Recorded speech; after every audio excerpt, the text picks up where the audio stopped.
Selamat datang saudara-saudari. Hari ini kita mau mendengar Yeremia babak ke-25, iaitu musuh yang datang dari utara. Mari kita bermula. Pada tahun keempat selepas Yoyakim, putera Raja Yosaya, menjadi Raja Yahuda, aku mendapat perkabaran daripada Tuhan tentang semua penduduk Yahuda. Hal ini berlaku pada tahun pertama pemerintahan Raja Nebuchadnezzar di Babilonia. Aku berkata kepada semua penduduk Yahuda dan Yerusalem, selama 23 tahun sejak tahun ke-13 Raja Yosaya, putera Raja Amon, pemerintah di Yahuda sampai hari ini, Tuhan telah berfirman kepada aku, dan aku tidak pernah lalai menyampaikan apa yang telah difirmankannya kepada kamu. Tetapi kamu tidak pernah memperhatikannya. Tuhan terus-menerus mengutus para nabi, iaitu hamba-hambanya kepada kamu. Tetapi kamu tidak mahu mendengarkan dan memperhatikan mereka. Mereka menyuruh kamu meninggalkan cara hidup yang jahat dan perbuatan yang berdosa, supaya kamu akan tetap tinggal di negeri yang telah diberikan oleh Tuhan kepada kamu dan kepada nenek moyang kamu sebagai milik pusaka. Nabi-nabi itu melarang kamu menyembah dan mengabdikan kepada tuhan-tuhan lain. Mereka juga melarang kamu memuja berhala-berhala buatan kamu sendiri. Kerana hal itu membangkitkan kemukaan Tuhan. Jika kamu mentaati perintah Tuhan itu, Dia tidak akan menghukum kamu. Tetapi Tuhan sendiri berfirman bahawa kamu tidak mahu mendengar Dia. Malah kamu membangkitkan kemukaannya dengan berhala-berhala kamu. Kamu sendiri telah mendatangkan hukumannya atas kamu sendiri. Ayat 8. Oleh sebab kamu tidak mahu mendengar firman Tuhan, Tuhan yang Maha Kuasa berfirman, aku akan memanggil semua bangsa dari utara dan juga hamba aku, Raja Nebuchadnezzar dari Babilonia. Aku akan menyerahkan mereka supaya memerangi Yahuda dan penduduknya serta memerangi semua bangsa di sekitarnya. Aku akan membinasakan penduduk Yahuda bersama dengan bangsa-bangsa di sekitarnya dan membiarkan mereka hancur selama-lamanya. Sesiapa yang nampak mereka akan terkejut dan berasa ngeri. Aku Tuhan telah berfirman. Aku akan menghentikan sorak kegembiraan dan pesta perkahwinan mereka. Mereka tidak akan mempunyai minyak untuk pelita, atau gandum mereka akan habis. Aku akan membiarkan seluruh negeri itu hancur dan menjadi tempat yang mengerunkan.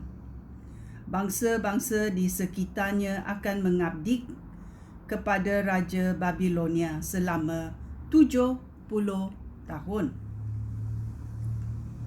Selepas itu, aku akan menghukum orang Babilonia dan raja mereka kerana dosa mereka. Aku akan memusnahkan negeri Babilonia dan membiarkannya menjadi runtuhan selama-lamanya.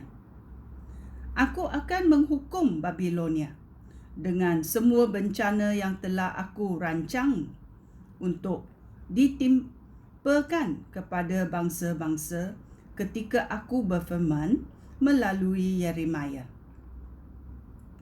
iaitu semua bencana yang tercatat di dalam kitab ini. Aku akan membalas perbuatan orang Babilonia. Mereka akan diperhambakan oleh raja-raja besar dan oleh banyak bangsa. Hukuman Allah terhadap bangsa-bangsa. Ya. Tuhan juga hukum bangsa. Dia hukum negara, dia hukum bangsa. Ya. Ayat 15. Mari kita bersambung. Tuhan Allah Israel berfirman kepada aku, inilah cawan wain yang telah diisi dengan kemukaan aku. Bawalah cawan ini kepada semua bangsa dan suruhlah mereka minum dari cawan ini. Aku mengutus engkau kepada mereka.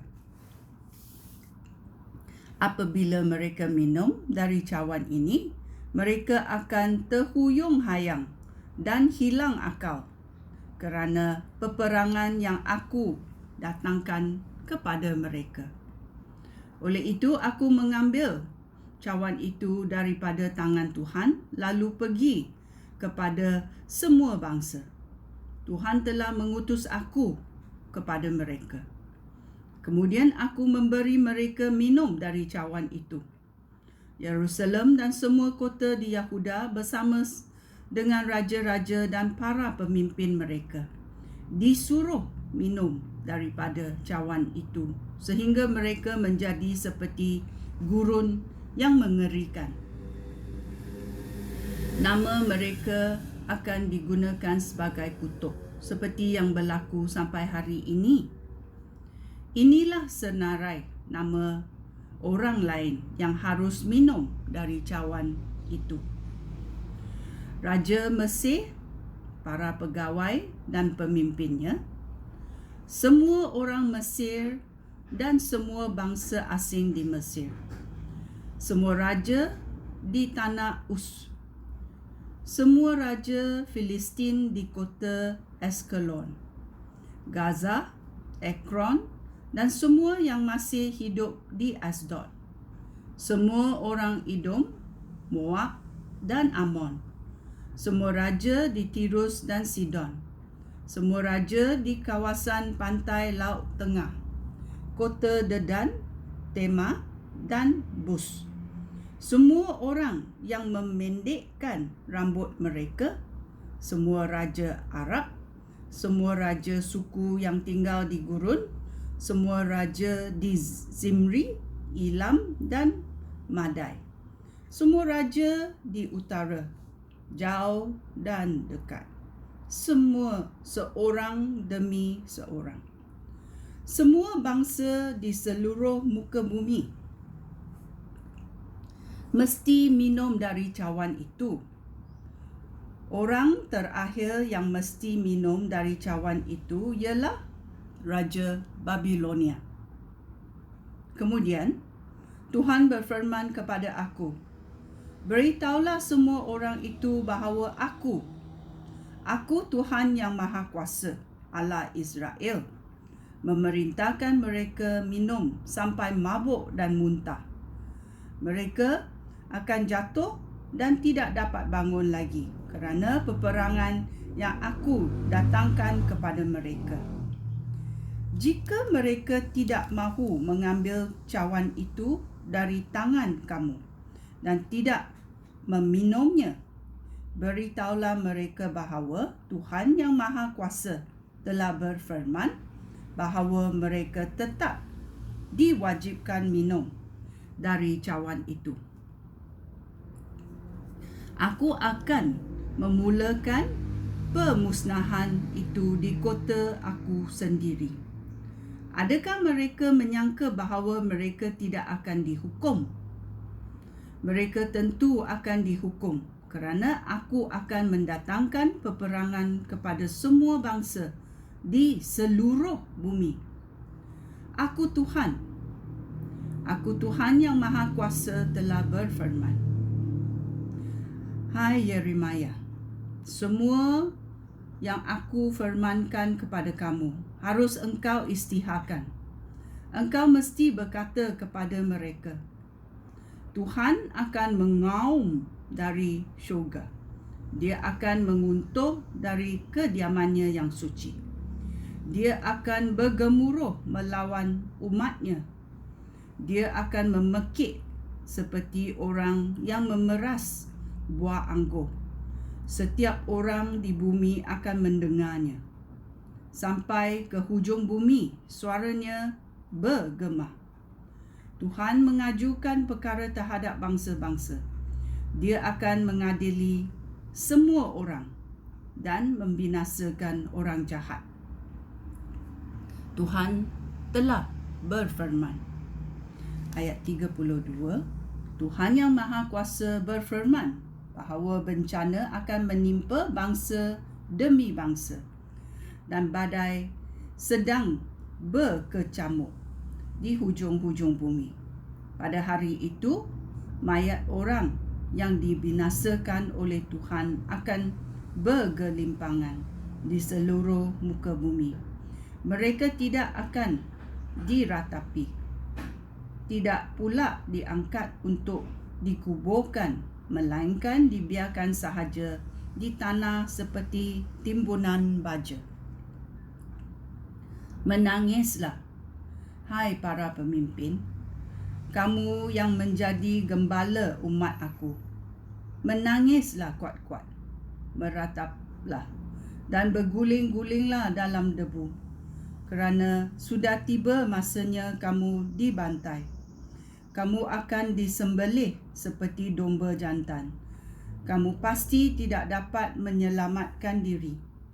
Kamu mengerang dan menangis dengan pilu kerana Tuhan dalam kemurkaannya telah membinasakan bangsa kamu serta memusnahkan negeri kamu yang aman.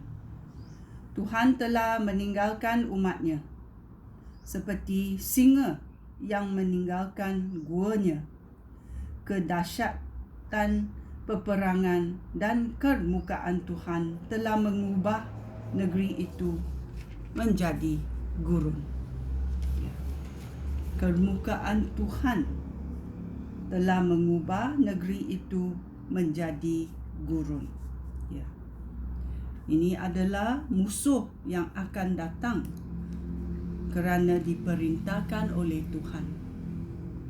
Hukuman Allah terhadap bangsa-bangsa kerana umat manusia berdosa kerana tidak mahu mengikut kehendak Tuhan dan mereka berpaling kepada berhala-berhala dan dewa-dewa yang mereka cipta sendiri.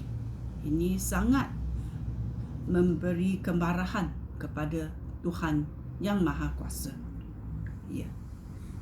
Kerana menyembah berhala adalah jijik dalam mata Tuhan.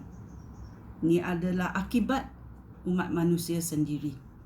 Ya, kerana Tuhan Yang Maha Kuasa adalah Tuhan yang adil. Ya. Sekian, terima kasih. Shalom.